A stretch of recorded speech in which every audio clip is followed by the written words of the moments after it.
glimpse of our work on multiscale modeling of lamellar mesophases. This is me, and over the years, many people have contributed to this, including the work that I will present on simulations was mostly done by Kaprava Pal and S.J. Jaju. There were students who contributed to this over the years, and in addition, there were also faculty who contributed both in chemical engineering department as well as in the physics department. And we also had industrial collaborations with Unilever and Procter and Gamble at different points in time. And so we had discussions with them as well. And this was also funded over the years by the Department of Science and Technology, the Government of India. Yeah, okay, so surfactants have a hydrophilic head and a hydrophobic tail. Hydrophilic means that it needs it is energetically favorable to be in contact with water or other polar solvents. Hydrophobic means it is energetically favorable to be in contact with non-polar solvents like oils. And at concentrations that we normally use, for example, in detergents and so on, the way that this works is by micellizing hydrophobic parts. That is, the dirt that does not dissolve in water is usually hydrophobic. And these surfactants, they occlude the hydrophobic part inside the tails, and that's how the detergency works. So that is in our everyday applications. This is also used in food industries because, emulsions which are commonly made in foods are basically oil water surfactant systems where the oil is stabilized. If you normally just put oil and water, it will form two different phases. In this case, oil is stabilized by these surfactants. So milk, for example, is an emulsion in which you have fat and water together, and there's casein protein, which solubilizes the water. Similarly, all food industries, the food products often contain surfactants. And what we are interested in is that at higher concentrations, these form different kinds of phases, hexagonal phases and lamellar phases. And what I will talk about today is lamellar phases. These are sheets of surfactant bilayers. That is, you have the tails facing each other and the head groups facing the water. Okay, so you have water, oil, water surfactant systems where you have alternate layers of water and oil. Okay, so these are at high concentrations, they form these kinds of phases. The phase diagram I show here is a water Triton-X oleic acid system in which this D is actually the lamellar phase. Okay, so these are at relatively high concentrations of all three constituents. And these are known to have very high viscosity. And the reason for the high viscosity is a puzzle even today, but there is a lot of empirical data available. Okay? So it's known that you have combinations of high and low hydrophilic hydrophobic balance surfactants that form lamellar phases. They have very high stability and high viscosity, but they're also highly sensitive to the formulation conditions. That is, if you change formulation conditions a little bit, they become unstable or they do not have the correct functionality. And you can customize the formulation for bespoke sensory perception. That is, if you want the surfactant system to feel smooth when you rub it on your hands, you do it in a certain way. If you want it to feel rough, then you use another formulation and so on. And so far, there has been a lot of work on design of lamellar gel network emulsions for these personal care, cosmetics, as well as food applications. And there they typically teach you how you can change the molecular composition shown on the left here to change the processability, function, and sensory perception on the right. And they form empirical relations between molecular composition and actual function or perception or processability. What we have been doing is to try to figure out the mesoscale structure that forms and how that affects the rheology. So in this case, there's a structure-rheology relationship here. The structure affects the rheology because depending upon how the layers are aligned, you can get different values of the viscosity and so on. In turn, the flow affects structure because the flow can stretch and align and rotate the structures. Okay, so this is what we will discuss in this talk. It is known that these are complex rheology. So if I take a lamellar phase and put it into a rheometer and try to measure the viscosity, you will get viscosities that are shown here by these blue to black lines. One thing you can see is that the viscosity depends upon the stress with which you're sharing the system. Okay? It depends, it can first increase and then decrease. The other thing is that if this were perfectly well aligned, okay, if you had layers, parallel to each other, which were being sheared past each other, the viscosity in this case, in this series arrangement, is given by the inverse sum rule that is shown on the left here. 1 over the viscosity is the fraction of water. I will use water for hydrophilic. Fraction of water by viscosity of water and fraction of oil by viscosity of water. If you measure this for this particular system, the Triton-X oleic acid water system, you will find that the viscosity is somewhere. Okay. So the actual system has a viscosity that is 10 to 100 to 1,000 times higher than what you would expect for a perfectly aligned state. This viscosity also depends upon the system size. Okay. As you decrease the gap, okay, between these two, I show here for 10 microns to 400 microns, viscosity systematically decreases. For a regular fluid, the viscosity is a material property. It should not depend upon the size of the system. Whereas in these cases, it does depend upon the size of the system. So this is the kind of thing that we would like to model. Why is it that the viscosity is so large? And how does it depend upon the chemical composition? Through an understanding of the mesoscale structures and the relationship between flow and structure. So this is another thing. I've shown you the gap thickness as a function of the viscosity as a function of gap thickness. You can see it decreases over time. Okay, so obviously you do not get low viscosities because there is some disorder at the mesoscale.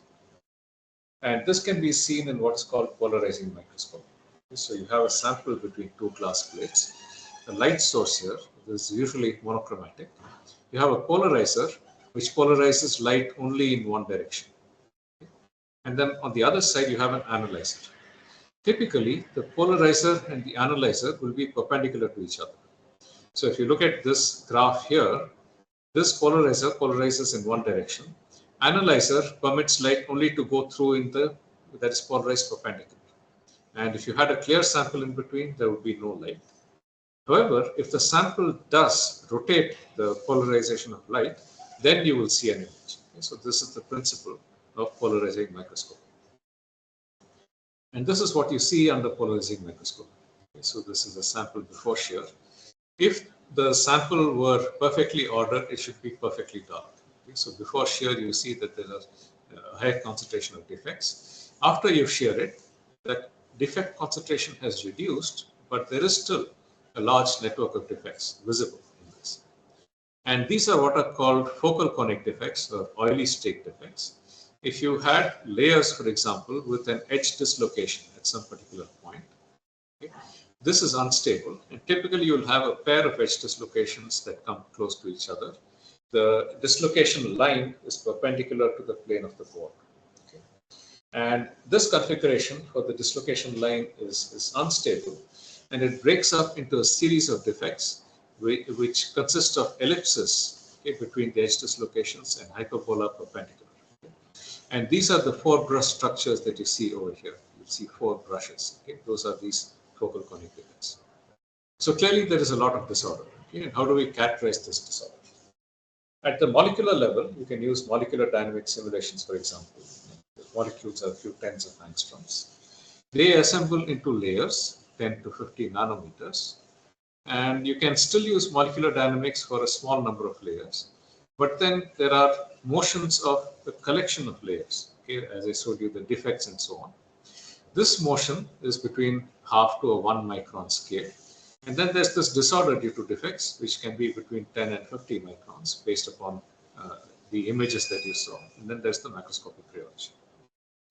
What companies want to know, or what manufacturers want to know, is that if I change the molecule a little bit, right, how does the large scale rheology change? And you can see that to answer this question, you have to do simulations at multiple scales. But what is more important is that you have to be able to relate the parameters from the lower scale to the parameters in the higher scale. And this relationship you have to be able to derive, okay, so that you transfer information from the smaller scale to the larger scale. Obviously, you cannot transfer all of the information. For example, you cannot transfer the positions and the velocities of all of the molecules or all of the atoms, right?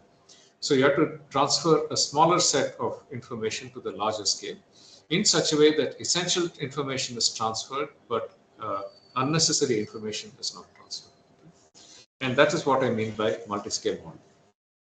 And I will talk primarily about the multi-layer scale, transfer of information, and then talk a little bit about the disorder scale. So that will be the topic. So at the multi-layer scale, we cannot resolve the atomic positions and velocities. Rather, we work in terms of a concentration field.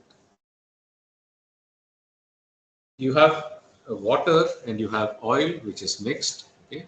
And the total concentration is very nearly a constant because these are liquids. Okay? So you can define just one concentration field, which is the difference in concentration divided by the total concentration. And you can see that if it is pure oil, this would be -1. If it's pure water, this would be +1. This concentration field can be derived by minimizing a free energy. So this free energy consists of two terms here, the psi square and the psi to the fourth term. If the coefficient of the psi square term were positive, right, then what would happen is that I have a positive curvature at the origin. And the minimum is at psi is equal to 0. That means that both the constituents, oil and water, are completely mixed. So this is a miscible liquid. On the other hand, if the coefficient is negative, as it is here, and I consider these two terms, there's a negative curvature at the origin and a positive curvature at +or -1. Okay, so this is an immiscible system where the concentration separates into two components, one with water and the other with oil. So, but however, we are trying to describe a system that is not miscible in the bulk, but rather immiscible at small scales. Right? You require that there be alternate water and oil layers in which the concentration goes from +1 to -1 to +1 and so on. For that, we put this additional term with this additional parameter r in the free energy functional.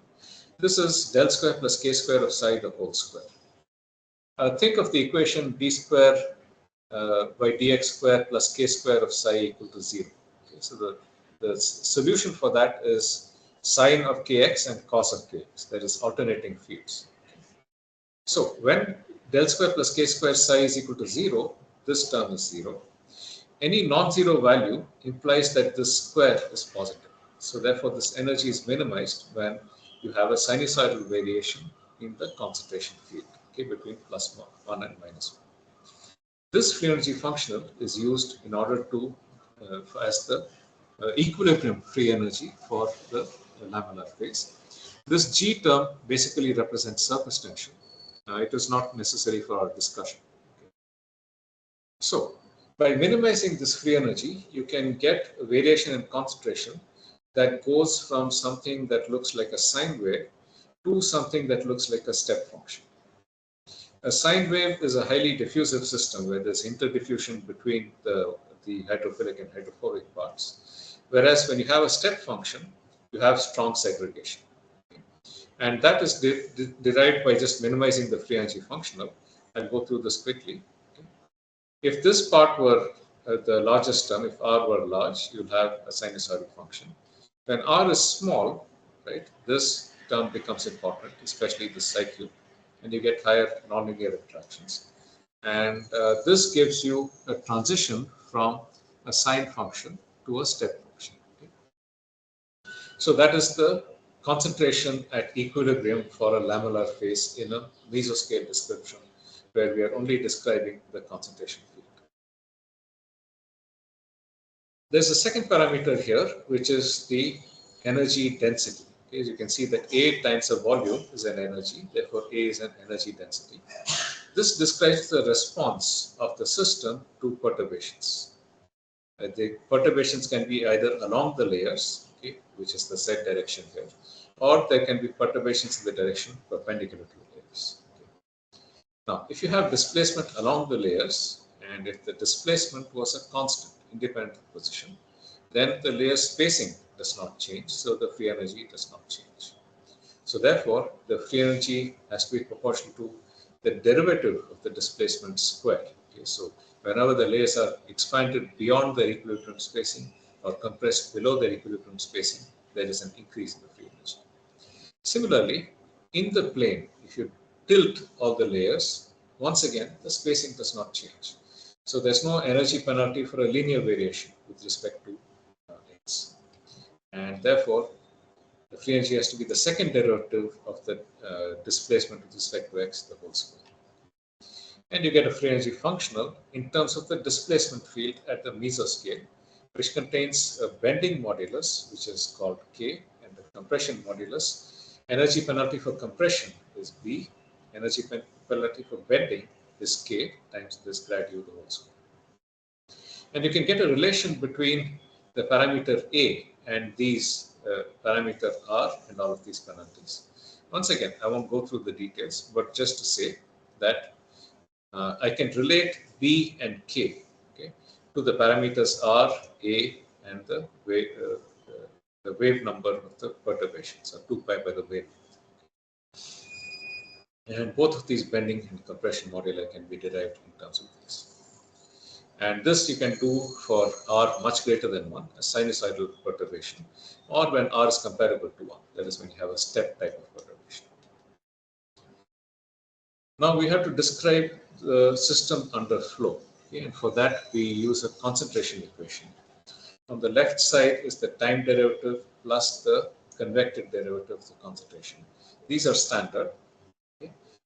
This is a standard terms in the convection diffusion equation for the concentration field.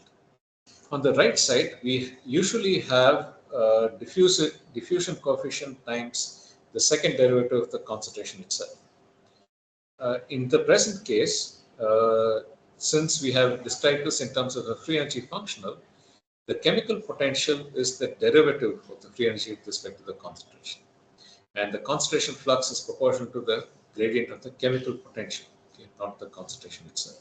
Okay, so this is a more complicated system where the diffusion is not just dependent on concentration, but rather on the gradient of the chemical potential. This gamma is an Onsager coefficient. We have a fluid equation, mass conservation, and then we have a momentum conservation equation. This is the usual Navier-Stokes equation with an additional term, which is the flow generated by concentration variations. Okay? And this term is reciprocal to the convective term in the concentration equation.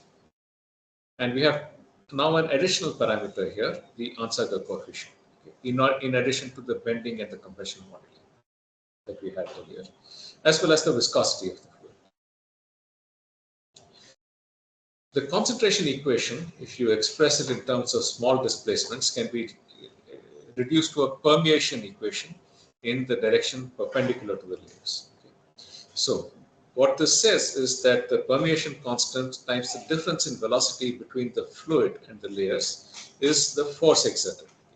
So this is equivalent to the flow through a porous medium, okay, where the gradient of the pressure drives a difference in the velocity between the porous medium and the fluid, except that this takes place only perpendicular to the layers. Okay. And this Fz is the derivative of the free energy with respect to the displacement field, the force density, force per unit volume in this case. And you can get a relation between permeation constant and the Onsager coefficient in this case.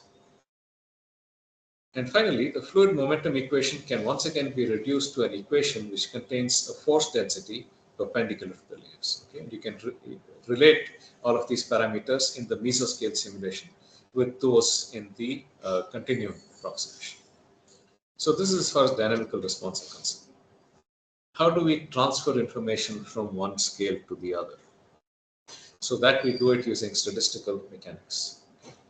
These are molecular simulations on a bilayer. Okay. We use dissipative particle dynamics. Okay. And I've given some parameters here. Okay. These we did some time back. Okay. From the fluctuations of these bilayers, okay, so this thing has water plus one head group plus 1, 2, 3, 4 tail groups. Okay. And you can simulate these using these energy parameters. Okay. We had 3,200 liquid plus 56,000 total particles. So the rest was water.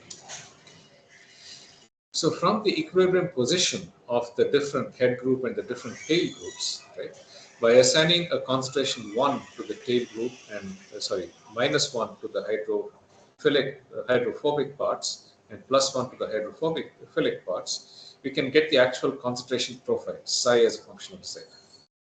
And then we adjust the parameter R so that we get the same profile by minimizing our free energy function. Okay, so that's how we get this parameter R from the free energy function.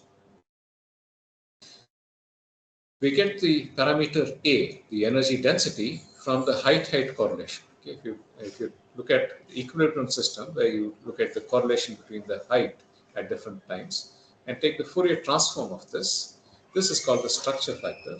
And the structure factor should go as q to the -4, okay, as q goes to 0. Okay, this is just from the Green-Kubo relations for the height-height correlations. From that, we can get what is this bending modulus K. And from the relation between bending modulus and the energy density, we can find out what is the energy density. Viscosity is measured directly from non-equilibrium molecular dynamics simulations. And permeability, we actually force molecules through the bilayer and measure what is the permeability. And from that, back out what is the unstable coefficient. So, based upon this, I've shown you that we can describe the system in a continuum description involving a phase field or a concentration field and a momentum equation. There's a certain set of parameters in this.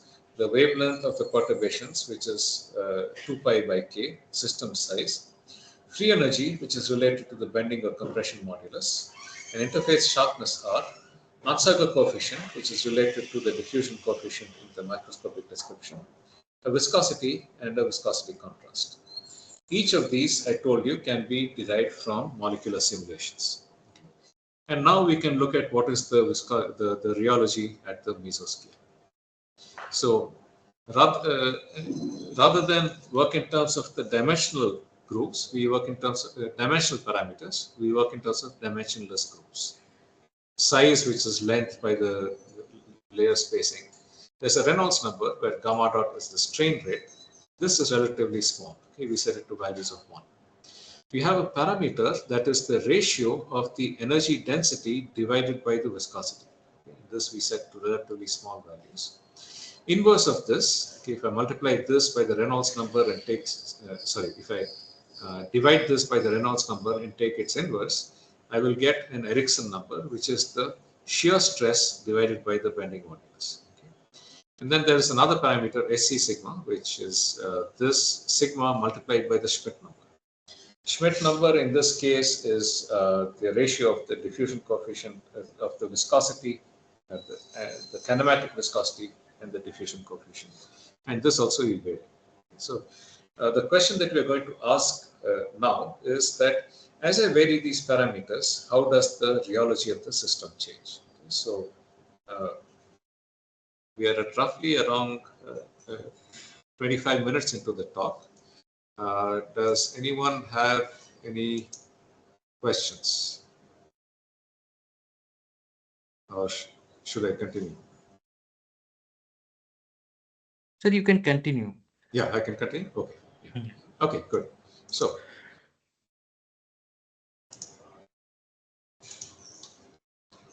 yeah. So, I'll go through some simulations now of macroscopic measures of disorder and rheology. As I had said earlier, we are trying to look at the relation between structure and rheology.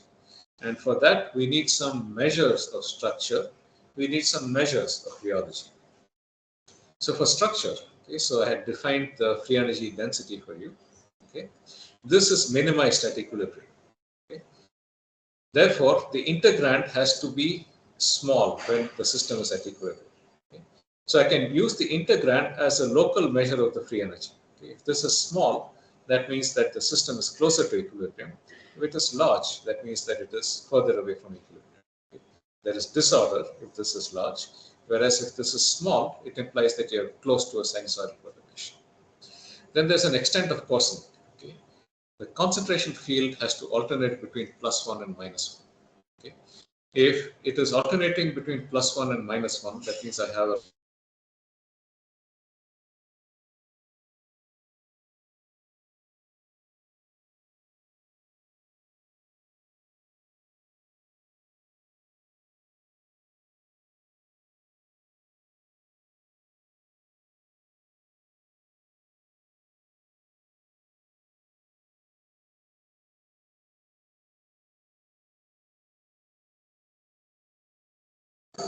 whereas if I have something like shear banding, then that means that the system is not uniform. Okay.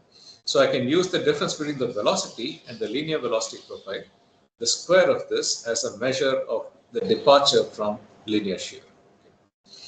Viscosity is the total shear stress divided by the applied strain rate. Okay. If the system were perfectly aligned, then the viscosity would be just the viscosity of the fluid. Okay. I had shown you earlier that the viscosity of the actual fluid is much smaller than the viscosity of the aligned state is much smaller than the viscosity that is actually observed in experiments. Therefore, I use the viscosity divided by the viscosity of the aligned state as a measure of the viscosity. This will be 1 if the system is perfectly aligned, and it will be large if there is misalignment and therefore a larger stress. Okay, and once we do this, we can get this kind of a phase diagram. So recall that I had these parameters SC, sigma, sigma, and Ericsson number in my dimensionless groups. Okay, and I can systematically vary these different parameters and look at how the viscosity of the system changes. Okay, so that's what I will do in the next. Okay, so we are in this part of the phase diagram, the red part, where we are doing some simulations for SC sigma is equal to 51.2 and sigma was I think 10 power minus 3 or something. Okay. And if we do this simulations in 2 dimensions, this is what we see. Okay. So the system is sheared from right to left on top and from left to right at the bottom. Okay. 3 different system sizes. And I have adjusted the time in such a way that the equal numbers of strain units in equal time intervals for all 3 systems. Okay, so the velocity increases in such a way that you have equal number of strain units for equal time. And if you just focus on the left here, the one on the right is not that clear, you will see that we have a system where after alignment you get edge dislocations in a background lamellar phase. And as time progresses, these dislocations travel in the cross-stream direction, they cancel, and the system becomes more and more aligned. I should note that edge dislocations are what are called topological defects. That is, they cannot just disappear. Okay, you need 2 edge dislocations of opposite sign to come and cancel, okay, in order for the defect to go away. Okay, so that is what you see at this value, okay, of the parameters. This was for SC sigma is equal to 51.2. And you can see that the order parameter F and the viscosity minus 1, okay, the excess viscosity, both of them decrease monotonically. Okay. Next, I'll go to this part where SC sigma is small. Okay. And you can see that the viscosity increases, decreases, but it does not decrease monotonically to 0, indicating that there is no perfect alignment even after 10 power 3 strain units. Okay. And you can see that in the simulations as well. You can see that here it looks qualitatively different. Okay. You have, in this case, misaligned domains, okay, that form instantaneously with alignment in different directions, and they are rotated and extended by the shear until they align. In the long time limit, you see there is some shear banding somewhere near the center here. But even then, there is no order in most of the domain, okay, in all of these 3 systems. Okay. So qualitatively, there's a difference in the nature of the alignment as I change the dimensionless groups. Okay. And physically, why is that so? So I just showed you grain boundary coarsening on the left that we just saw, whereas you have edge dislocations on the right at a higher value of the Schmidt number. And the reason for that is as follows. If the Schmidt number is low, that means the kinematic viscosity is much larger than the diffusion coefficient. Kinematic viscosity is much smaller than the diffusion coefficient. Diffusion coefficient is large. That means that locally the system aligns, okay, in some random direction before the shear can rotate. Okay. Therefore, I have misaligned domains which are rotated and extended by the shear, and even in the long time limit, they do not align. Whereas high Schmidt number, the kinematic viscosity is much larger than the diffusion coefficient. So the system is rotated before it can coarsen. Okay, and therefore you have edge dislocations in the background lamellar phase. In this case, I now show the variation of the viscosity with respect to system size. Okay, 16 layers, 32 layers, 64 layers, 128 layers. And you can see there's an increase by orders of magnitude as the system size increases. Okay, so therefore the viscosity is not a constant independent of system size. It is increasing, and that viscosity is increasing roughly as L by lambda to the 3/2. This happens even when I'm in this domain. Once again, you see that the viscosity is increasing, okay, and it increases proportional to L by lambda to the 3/2. Okay, so next is at low values of sigma or high values of Ericsson number, there is layer disruption by shear and concentration homogenization leads to a low excess viscosity. And you can see that at different values of SC sigma, I'm shearing the system for low values of sigma, and you can see that there is disruption of layers, there is concentration homogenization, and you can see that in this case, the system is breaking up into small little droplets. Okay? So it is not forming lamellar phase at all. In contrast to the system on the right side without shear, where you can see that there is coarsening that is happening. And that is because at low values of sigma, the shear is much larger than the layer alignment. And therefore, the concentration, the mean square of the concentration actually decreases. Okay, the system gets homogenized, okay, at very low values of sigma. In contrast to higher values, where you can see that the concentration, there is a segregation in the concentration between the hydrophilic and hydrophobic parts. Here, the shear is suppressing the segregation in concentration between the hydrophilic and hydrophobic parts. And in this case, the concentration, the viscosity actually increases linearly with the system size. So I showed coarsening without shear and coarsening with shear. You can see that the shear is disrupting the coarsening, especially close to the walls. Now, what happens when you have very stiff layers? Okay. It turns out that in this case, there is shear localization close to the walls. I show the concentration profiles on the left and the velocity profiles on the right for a relatively large Ericsson number on top and a relatively small Ericsson number below. When the Ericsson number is large, you can see we reach a linear velocity profile. When it is small, you can see that there's shear localization close to the walls, and the region in the center moves as a plug. Okay? And this leads to a much higher viscosity because there is shearing only close to the walls, whereas most of the domain is in a plug.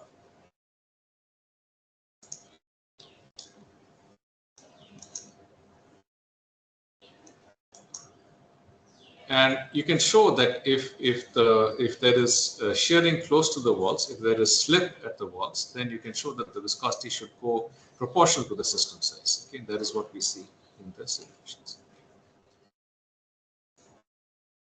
Now, what the thing that I have not yet changed so far is the viscosity contrast. Okay, so now we'll look at how things change when the viscosity contrast changes, shown in the phase diagram on the right. So I'll skip this edge dislocation. Okay. So I won't go through the viscosity contrast, but I'll just say that depending upon SC sigma and the viscosity contrast, you can also get different kinds of behavior. Okay. When viscosity contrast is large, there is shear localization near the walls, and the bulk moves as a block. Whereas for higher SC sigma, there's defect pinning. So the region between defects actually moves as a block. Okay? This defect pinning is also seen in crystal systems, for example. Now next, going from there to the disorder scale. Edge dislocation in a solid is something that you should have studied in your solid mechanics course. This is basically a layer that terminates, and it is described by a Burgers vector. If you take a Burgers loop around this edge dislocation, there is a net displacement. If you go equal number of times crossing the layers, equal number of times going up and equal number of times going down. So this is what is called a point defect, and the displacement field for the point defects goes as log of x, where x is the distance from the location of the defect. Lamellar phases are not crystals. Okay? They have different responses parallel to the layers and perpendicular to the layers. Okay? And therefore, the equation for the displacement field around an edge dislocation looks something like this. It can be converted into, factorized into two equations. Okay? And if you look at this, if you replace z by t, this looks like a diffusion equation in positive time, whereas this is a diffusion equation in negative time. Okay? Therefore, the displacement field for positive z and negative z are of the form of the error function profiles that you get for diffusion into an infinite medium with time. And the displacement goes as z to the minus half. Okay? So this is a very slow decay. On this, we impose a velocity field, and we can get what is the velocity field just by looking at the flow perpendicular and parallel to the layers. Okay? And from that, we can get a stress. The effective viscosity is determined from the dissipation rate. Okay? And that dissipation rate basically increases as L to the 3 halves. Okay? And that is the reason for the increase proportional to the L to the 3 halves. Right? I told you earlier that the viscosity increases as L by lambda to the 3 halves. Okay? That is the reason for this system size dependence of the viscosity for these systems. So this you can show by an analytical calculation. There are also defect interactions. Okay? Defect interactions can happen with two defects coming towards each other, okay, along the compressional direction as shown over here. Two defects going apart along the extensional direction as shown. Okay? So these are the two types of interactions of defects. You can show that when it is along the compressional direction, okay, there is a stabilization of defects. Along the extensional direction, the defects will first expand. Okay, the layers will first expand. Since this is not phenometrically favorable, they will buckle. Okay? And that buckling will cause, when you shear, when layers buckle and shear, then they will break. Okay? That causes additional defects. So this is the reason that additional defects are generated, and therefore the system does not reach its equilibrium state. We can do a rheological model for this. I won't go through the details. But the only thing to say is that when two defects are separated, you can see that there are different kinds of behavior. So these are two edge dislocations. The location is shown by that blue circle over here. And they are approaching along the compressional direction. Okay, that is that these two defects. Okay, so one thing that could happen is that they could separate. Okay, they could remain at some equilibrium separation, as shown on the left here. They could approach each other and cancel. They could cross, or they could create more defects. Okay, so I'll just show that once again. On the top left, you will see that as time progresses, these defects just stay at some equilibrium separation. Top right, you will see that they slowly come towards each other, and finally they will cancel. Bottom left, they actually cross. Okay? They actually cross in the vertical direction. And the bottom right, you can see that more defects are created, okay, as these approach each other. Okay? So the top left, you can see, top right, you can see they've cancelled. While the top left, they're still at equilibrium spacing. Okay? And the bottom right, you can see more defects are created over here. Okay? So this is for interactions along the compressional axis. Interaction along the extensional axis. Okay. In this case as well, they could have an equilibrium separation, but you will see that there will be more defects created because of the extension in the region between the defects. Okay. And because of this, in shear flow, when two defects interact, they could create more defects, and there's a steady state between the annealing of defects due to cancellation and the creation of defects due to this extension. And that, due to that, the system viscosity never reaches an equilibrium state in these systems.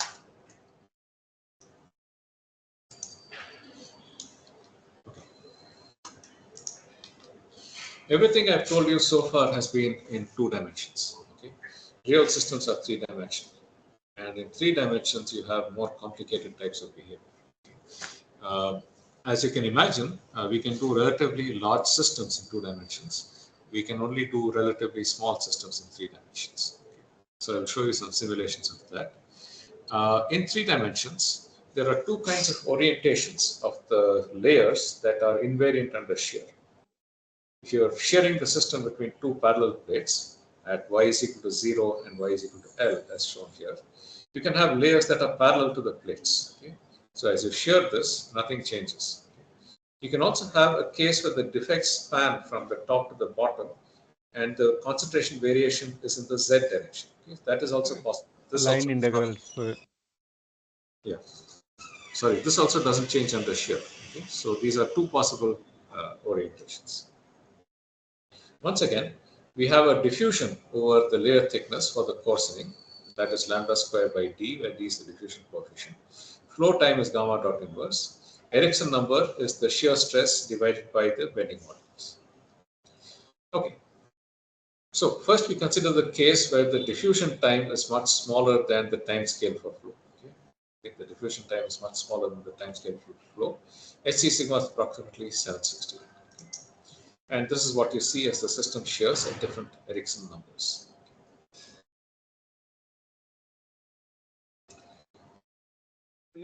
First thing you can see, First thing you can see is that the ticket போடவே இல்ல. Participant, please mute. Yes, sir. Continue. So sure. I'll just play it again. First thing you can see is that it is aligning in the perpendicular direction. Okay, the shearing is to the right on top and to the left below, and the layer alignment is in the perpendicular direction. Second thing is that as the Ericsson number decreases, okay, as you go from left to right, the Ericsson number is decreasing. You see that the alignment happens quicker as the Ericsson number decreases. That is because the bending tends to tend to increase the rate of coarsening. At relatively high Ericsson number or relatively low values of the bending modulus, you can see that the coarsening occurs due to the formation of cylindrical structures perpendicular to the plane of the flow. These structures then join in the direction in the cross stream direction, and then they form layers. However, even at long times, you see that you do not have perfect alignment, okay, even at the long time limit. So there is better alignment for lower Ericsson number on the right, okay, and quicker alignment as well.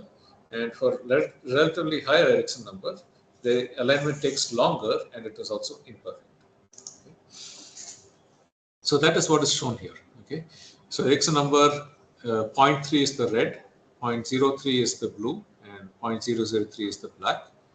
You can see there's perfect alignment for the black, whereas for the red there's relatively poor alignment. Okay? I showed both the concentration field and the order parameter. However, if you look at the viscosity, it's the other way around. Okay? For low values, the viscosity is lower. Sorry, for Ericsson number 0.31, the viscosity is lower. For a relatively low value, it is higher, which is the opposite of this. The reason is because at low Ericsson number, even the presence of small misalignment or small defects actually makes a big difference. Okay? And therefore, the viscosity becomes higher. Even this disordered configuration at relatively high Ericsson number has a relatively low viscosity. Okay? So that is the reason. Okay? So this is when the time scale for diffusion is much smaller than the inverse of the strain rate. In the opposite case, where the time scale for diffusion is larger than the inverse of the strain rate, you will see that there is imperfect alignment at high Ericsson number on the left. Okay.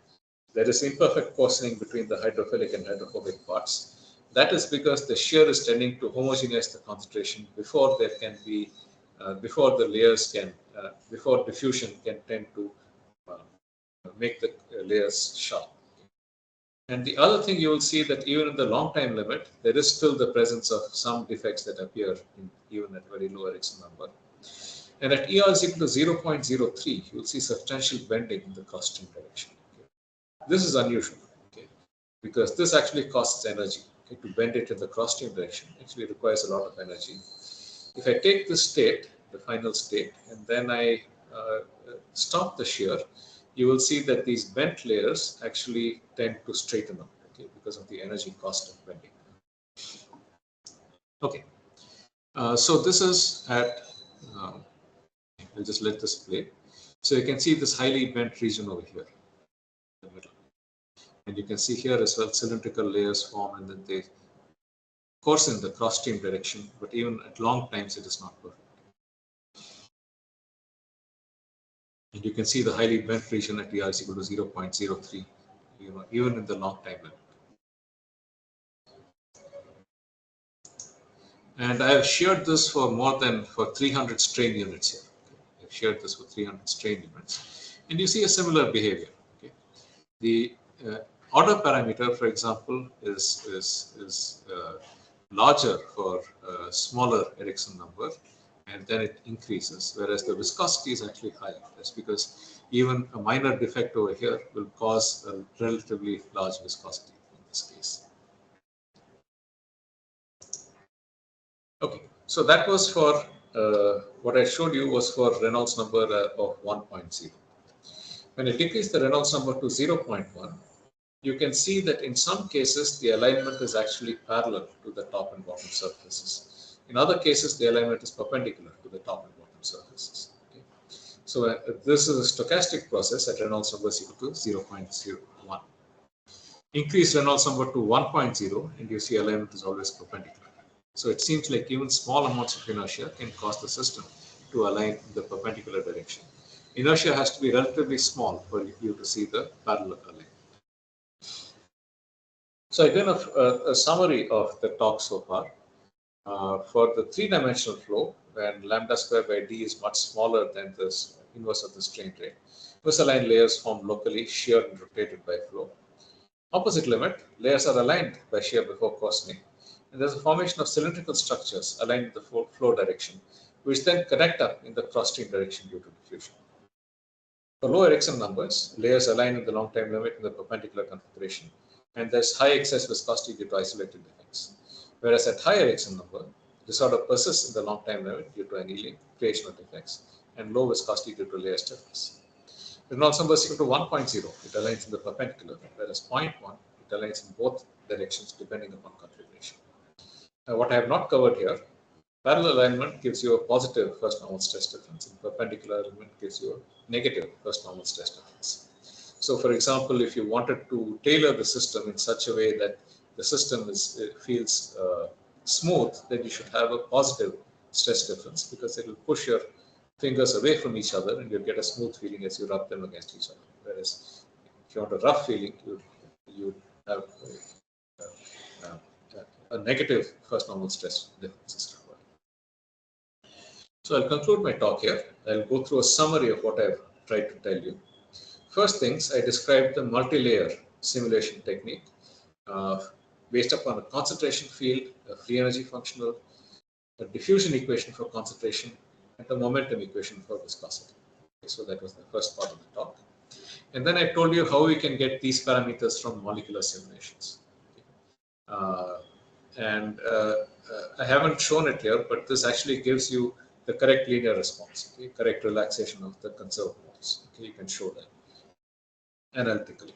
Okay. And then we reduced it to a set of dimensionless groups. Okay. The important parameters were either the parameter sigma or the Ericsson number, ratio of the shear stress and the bending modulus. There was a Reynolds number and a Schmidt number, the viscosity ratio. And based upon that, I showed you that we can have different kinds of behavior in different domains in these phase diagrams. Okay. And I gave you examples of each of those. Both phase diagrams for SC sigma versus the parameter sigma or the Ericsson number, as well as SC sigma versus the viscosity ratio, okay, where you have viscosity contrast. I went through disorder, the disorder scale. I showed you some simulations as well as some analysis on the interaction, on the effect of edge dislocations on the displacement field and the stress, as well as the interaction between edge dislocations, how they could, in some situations, cancel each other, and in other situations, they could create more defects depending upon whether they were approaching in the compressional direction or in the extensional direction. And finally, we went through the three-dimensional system for relatively small systems. So with that, I'd like to